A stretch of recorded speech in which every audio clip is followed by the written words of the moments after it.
Minha mãe dividiu a família em dois, até que um segredo de 20 anos mudou tudo no nosso último Natal. Minha mãe sempre dizia que família é sagrada, mas passou a vida transformando a nossa num campo de batalha silencioso. Meu nome é Clara, tenho 37 anos, e só agora vejo como uma pessoa pode bagunçar gerações inteiras sem nunca levantar a voz. Por anos achei normal ter que escolher lados no Natal, irmãos sem se falar por besteira, primo que era tratado como rei e outro como figurante, tudo isso parecia lógico para mim.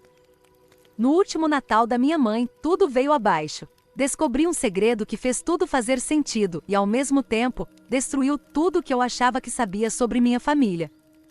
Para entender, preciso voltar ao começo, quando eu ainda achava que minha mãe era só uma mulher forte tentando segurar todo mundo junto. Como eu estava enganada. Meu mundo sempre foi feito de silêncio. Minha mãe, Helena, tinha aquele dom de controlar qualquer ambiente só com um olhar ou com um suspirinho dramático. Ela nunca gritava, nunca quebrava nada, mas conseguia deixar qualquer um se sentindo culpado, pequeno, rejeitado, tudo sem levantar um dedo. Minha mãe teve 4 filhos, eu sou a segunda, depois vem o Daniel, o mais velho, a Sofia, a caçula, e o Lucas, do meio. Eu sempre percebi que existia um tipo de classificação invisível entre a gente, só que mudava de acordo com a maré de humor da minha mãe. O Daniel sempre foi o ouro da família, o queridinho que errava e não dava em nada. Sofia era o bebê mimado, tudo que fazia era fofura. Lucas era o problema, o rebelde que batia de frente. Eu era aquela que tentava consertar tudo para todo mundo, apagando incêndio que eu nem tinha começado. E não era só com a gente, não.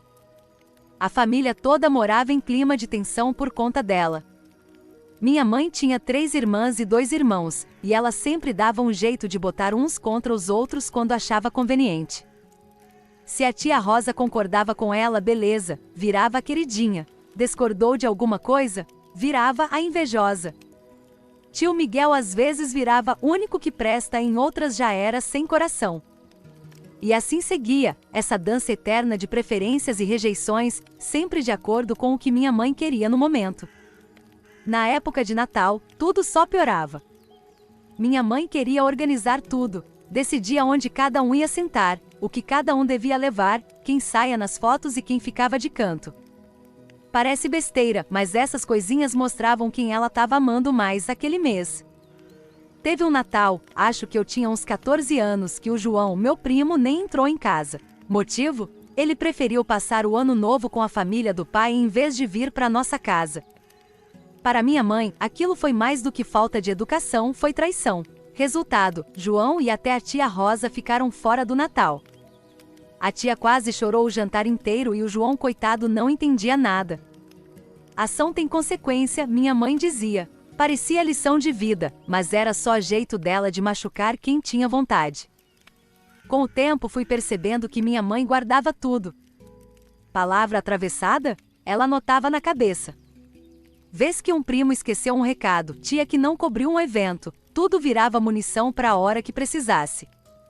Quando fiz 20 anos, vi isso explodir de vez. O Lucas, meu irmão do meio, terminou a faculdade e resolveu morar com a namorada. Pra mãe normal, até teria orgulho, né? Minha mãe? Tratou como traição. Deletou o Lucas da vida, e a gente não podia nem falar nele na mesa. Ela tirou todas as fotos dele de casa. Se ele ligava, ela nem atendia. Se ele aparecia, ela saia. O pior era ela dizendo pras visitas, escolheu outra família, agora aguenta. O Daniel, que sempre tentava agradar, falava que concordava, mas depois veio me falar que achava tudo nada a ver. Sofia, ainda meio criança, só ficava quieta. Eu virei a mensageira escondida, passava notícia daqui pra lá, tentando juntar caco. Era cansativo. Ficamos 2 anos assim, 2 natais sem o Lucas em casa, aniversário com desculpa, mentira sobre onde eu tava indo. Só depois que o Lucas terminou o namoro e voltou para a cidade que minha mãe deixou ele reaparecer na cena. Ninguém pediu desculpa. Ela só agiu como se nada tivesse acontecido, e o resto todo mundo era obrigado a aceitar como se fosse normal. E foi sempre assim, bastava alguém discordar ou desagradar, vinha castigo. Tia Rosa ficou 3 anos sem Natal porque defendeu o Lucas uma vez. Meu primo André ficou banido depois de esquecer o aniversário de minha mãe. O Daniel perdeu o título de filho modelo por 6 meses porque casou com uma mulher que minha mãe não gostava. Tudo era sempre explicado como lição de vida, defesa da família, mas para mim era manipulação, era controle, era puro abuso emocional vestido de moral. Minha mãe percebeu rapidinho o poder da ameaça de excluir.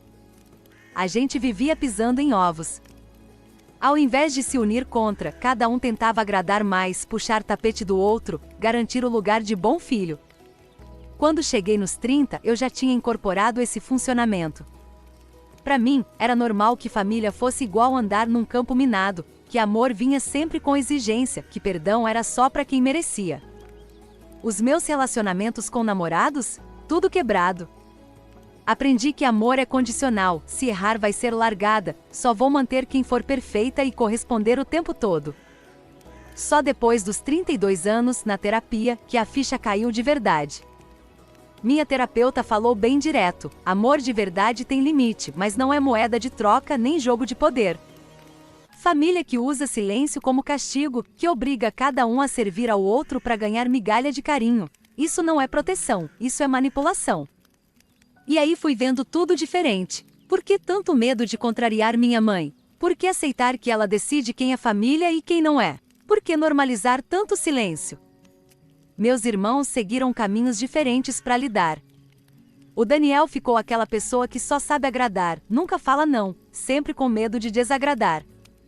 O Lucas ficou irritado com tudo, explodia fácil, nunca confia em ninguém. Sofia cresceu dependente e insegura, precisa que todo mundo valide cada coisa que ela faz.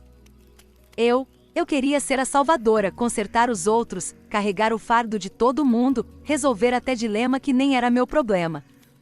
Ninguém entendeu direito o que era relacionamento saudável. Ninguém. Depois que fui entendendo isso, tentei colocar limites. Eu parei de ser a pombo-correio, parei de passar recado entre mãe e irmãos, parei de concordar com a exclusão. Falei a real para os meus irmãos sobre como nossa mãe era, como a gente estava repetindo sem perceber tudo o que ela fazia. A mãe reagiu do mesmo jeito de sempre, tentou me fazer sentir horrível por destruir a paz da casa. Quando viu que eu não ia voltar atrás, tentou fazer os outros me excluir. Só que dessa vez não funcionou igual. Eu não pedi perdão, não me dobrei. Continuei próxima dos meus irmãos, mesmo ela não gostando. Ela ficou furiosa. Era a primeira vez que alguém não aceitava o esquema dela de excluir e depois recolher. A bomba estourou mesmo no Natal de 3 anos atrás.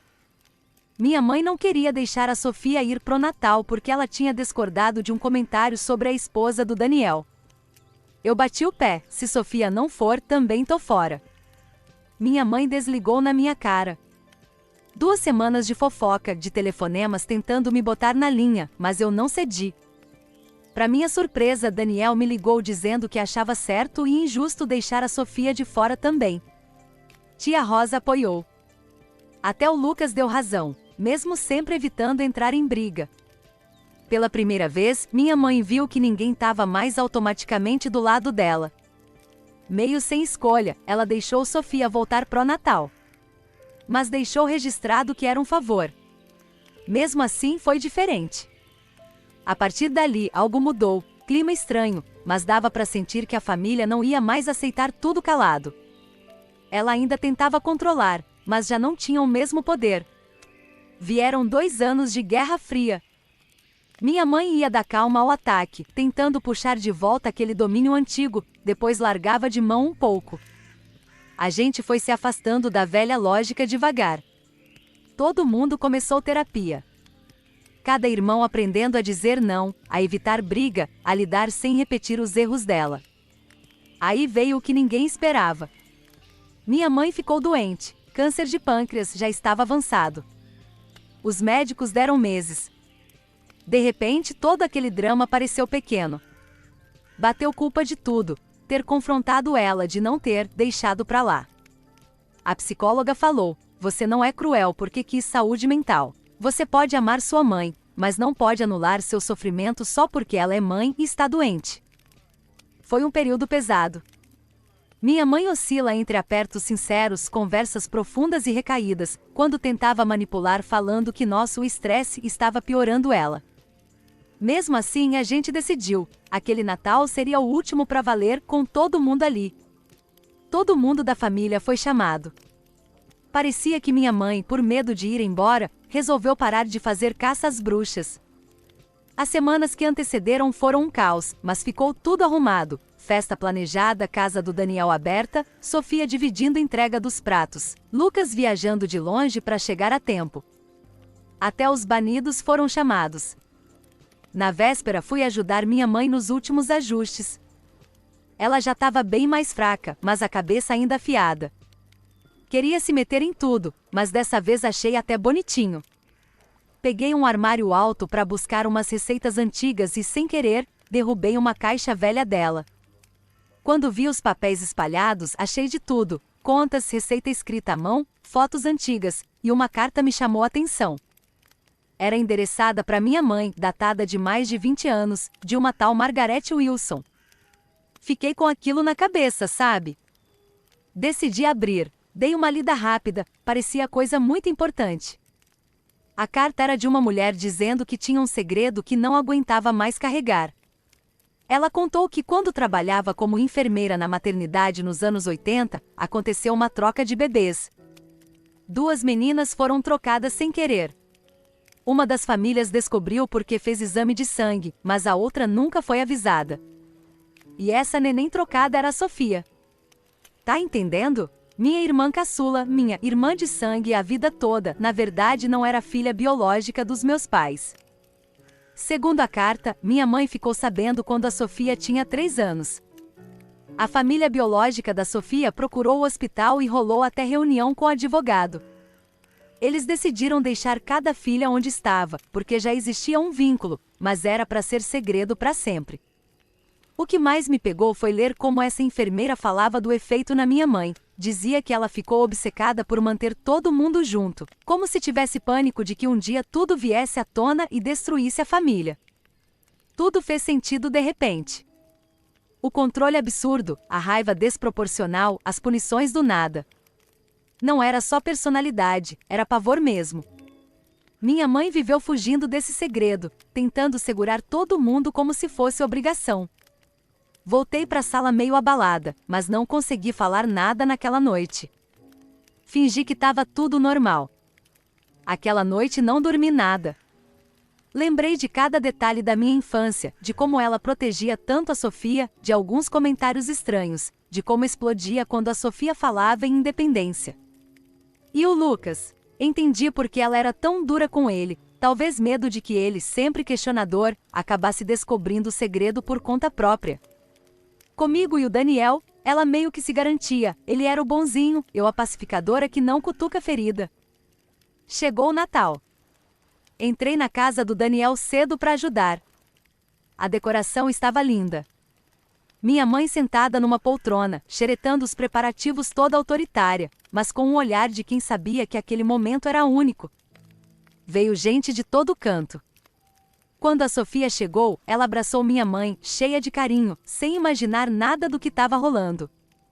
E eu só pensava, o que une as duas não é sangue, mas vida, memória, amor de verdade. O Lucas apareceu com a namorada nova. A mãe foi até gentil com ela, talvez sentindo que não dava mais para bancar a general do clã. O Daniel, como sempre, corria para arrumar tudo e deixar todo mundo feliz. Vi ali, naquele jeito, um amor sincero, mesmo que meio desajeitado. Foi anoitecendo, meu coração pesando, pensando se eu devia contar o que sabia. Mas não precisei. No começo do jantar, a mãe pediu para falar. O clima ficou pesado, todo mundo esperando o discurso. Ela respirou fundo e disse: tem uma coisa que eu preciso contar para vocês, uma coisa que devia ter dito há muito tempo. Você sentiu o ar sumir da sala. Ela olhou para Sofia, baixou a cabeça e contou. Disse sobre a troca no hospital, sobre a reunião de advogado, sobre o quanto sofreu por esconder isso. Disse que só queria proteger a família, mas ficou apavorada a vida toda achando que ia perder os filhos se a verdade vazasse. Ela chorou. Falou que cada vez que um filho fazia alguma coisa sozinho, ela ficava em pânico pensando que ia ficar sozinha, ia perder todo mundo. A Sofia chorou. Daniel ficou sem reação. O Lucas ficou quieto. Minha mãe pediu desculpas pela primeira vez, disse que agora entendia que o jeito dela de segurar tudo só machucou mais do que ajudou. Disse: Daniel, cobrei perfeição porque achava que você nunca ia questionar. Lucas, fui dura porque sabia que você não ia engolir tudo calado. Clara, você virou mediadora porque eu precisava de alguém para segurar todo mundo quando meu jeito falhava. Sofia, eu tentei te proteger porque sempre soube que a qualquer hora alguém podia tentar te tirar de mim. Ela perguntou para Sofia se queria conhecer a família biológica. Disse que tinha tudo guardado para quando chegasse a hora. A Sofia respirou, chorou mais ainda e falou: talvez eu queira um dia, mas mãe, quem me criou foi você. Isso nunca vai mudar. Lucas falou que entendia o pânico dela, mas sentia tristeza por ela não ter contado antes, por ter sofrido sozinha por tanto tempo. Daniel, todo emocionado, disse que o importante era estarmos juntos, sabendo a verdade, tentando um caminho novo. E eu só consegui dizer que entendia, mas também enxergava o dano que aquilo tudo trouxe para todo mundo, pro jeito que amamos, pro jeito que confiamos, pro medo de cada um. A mãe concordou, pediu desculpas de novo e falou que se desse para voltar, faria tudo diferente, mas agora só restava tentar usar bem o tempo que tinha. Depois disso, ninguém voltou a fazer de conta. A gente conversou de coração aberto, falou dos medos, de quando se sentiu rejeitado, de quando foi difícil viver numa casa com regra demais, controle demais, silêncio demais. Sofia decidiu conhecer a família biológica depois sim, mas sem nunca se afastar de nós. Lucas mostrou que sempre sentiu que tinha algo errado, e agora entendeu um pouco de onde vinha o jeito da mãe. Daniel confessou o quanto sofreu tentando agradar sempre, e que nunca tinha conseguido ser ele mesmo, de verdade. Eu falei que tomar para mim a função de mediadora me cansou, que precisava soltar esse peso, que estava cansada de ser a salvadora da família. Nossa mãe ainda ficou mais 3 meses com a gente depois daquele Natal. Foi triste, mas também foi o período mais verdadeiro que tivemos juntos. Sem o segredo, ela baixou a guarda. Falou de sentimentos, pediu perdão, teve conversas individuais com cada um. Pediu desculpas por ter me feito virar a adulta da casa quando era só criança, por ter jogado nos meus ombros uma responsabilidade que não era minha. Com Daniel, admitiu que cobra-se perfeição não faz ninguém feliz. Com o Lucas, aceitou que podia ter aproveitado momentos bons, em vez de só brigar. Para Sofia, disse pela primeira vez que o amor não depende de DNA. Sofia conheceu a família biológica. Foi positivo, todo mundo ficou mais perto, mas ela nunca deixou de ser a nossa irmã do coração. Quando minha mãe se foi, estávamos juntos com ela. Ela sorriu e disse: vocês são a maior coisa que fiz. Não deixem meus erros apagarem o amor que existiu aqui. O luto foi complicado, dessas perdas que misturam tristeza, alívio e aquela sensação boa de ter fechado uma história em paz. Depois disso, a gente fez um esforço para virar adulto mesmo, manter os laços sem depender de uma chefe doida. Velhos hábitos não somem fácil, mas agora a gente conversa de verdade quando dá problema, sem drama, sem castigo, sem excluir ninguém. Cada um buscou terapia, fez trabalho pessoal, se encaixou no mundo de outra forma. Sofia construiu um jeito novo de criar os filhos, diferente, mais aberto, mais leve. Lucas virou tiozão presente e afetuoso, mesmo morando longe. Daniel ainda luta para não agradar todo mundo, mas agora já consegue impor limites. Eu aprendi a pedir ajuda, a não assumir problema dos outros, a construir relação saudável, coisa que nunca tive antes. Mais importante, mesmo sabendo tudo que a gente passou, hoje consigo olhar para trás e ver que minha mãe não era vilã. Era uma pessoa cheia de medo, de erro, tentando não perder o pouco de família que sentia que tinha. Nada apaga o sofrimento, mas entender ajuda a perdoar, não por causa dela, mas por mim, para viver melhor. O último Natal, no fim, foi o melhor presente que minha mãe deu. Coragem para falar a verdade, para parar com o fingimento, para deixar a família mudar. A verdade não resolveu tudo na hora, não tirou tudo de ruim, mas foi o começo do nosso processo de cura. Hoje, ninguém mais é excluído. Quem senta na minha mesa, senta porque quer construir uma nova história junto, não por medo, não por obrigação. A família não é perfeita, nunca vai ser. Mas agora é leve, aberta, real. Se você ouviu tudo isso e se reconheceu em algum ponto, fica o recado. Você não está louco, não é fraco, não é ingrato. Relacionamento ruim não é normal, ninguém deveria viver com medo dentro de casa. Dá pra mudar, dá pra quebrar ciclo. Dá trabalho, mas vale a pena. Quem quer, consegue construir família nova ou reinventar a que já tem. Minha mãe dividiu a família, mas no fim, a verdade juntou todo mundo de volta, do nosso jeito, com a liberdade que ela nunca teve coragem de bancar. Às vezes a maior coragem é admitir que família, para dar certo, tem que ser fundada em verdade. E reconstruir, se for preciso, do zero.